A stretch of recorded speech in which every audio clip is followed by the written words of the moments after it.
தந்தை பெரியார் அவர் இளமை பருவத்தில் எப்படி இருந்தார்னா, அவங்க அப்பா வெங்கடப்ப நாயக்கர் ஒரு பெரிய மளிகை கடை மண்டி வச்சிருந்திருக்காரு. அந்த நேரத்தில் அவருடைய இளமை பருவத்தில் அன்னைக்கு கோயிலெல்லாம் மிகப்பெரிய பிரசங்கங்கள் நடக்கும்.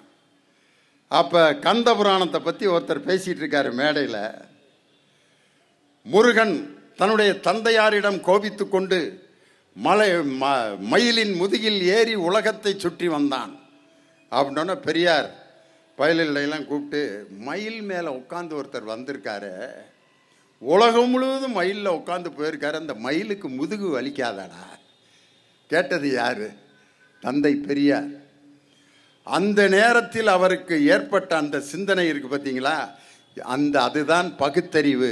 அன்று தொடங்கிய தந்தை பெரியாரின் சிந்தனை 92 வயது வரைக்கும் மூத்திரப்பையை கட்டி கொண்டு இந்த சமுதாயத்திற்காக அரும்பாடுபட்ட தந்தை பெரியாருடைய அந்த வாழ்க்கையில அப்படி ஒரு சம்பவம்.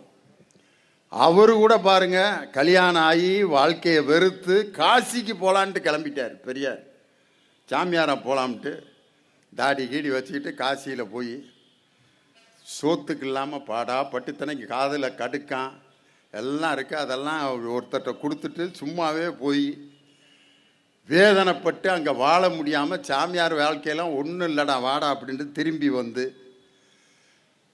திரும்ப ஈரோட்டில் அவங்க அப்பா அந்த கடையை பார்த்துக்கடான்னு சொன்ன நேரத்தில் ஈரோட்டில் இருக்கிற ஒரு கோயிலுடைய நிர்வாகத்தை பெரியார்கிட்ட ஒப்படைக்கிறாங்க இளமை பருவத்தில். இவன் தான் கடவுளே இல்லைன்ட்டு எல்லாத்திட்டையும் சொல்லிட்டு இருக்கானே, இவன் தலைமையில் கோயிலை ஒப்படைக்கிறீங்களே அப்படின்னு பெரியார் அந்த கோயிலினுடைய பொறுப்பை அந்த இளமை பருவத்தில் ஏற்றுக்கிட்டு அந்த கோயிலுக்கு இருந்த 45,000 ரூபா கடனை அடைத்து அந்த கோயிலுக்கு மேலும் 50,000 ரூபா வருமானம். அன்னைக்கு 50,000ங்கிறது எவ்வளவு பெரிய தொகை. அந்த கோயிலை புதுப்பித்து 50,000 வருமானத்தை அந்த கோயிலுக்கு ஏற்படுத்தி தந்தவர் அன்னைக்கு இருந்த தந்தை பெரியார். அந்த மனித நேயம்தான் தந்தை பெரியாரை இளமையிலே அரசியலில் அவரை உருவாக்கி தந்தது.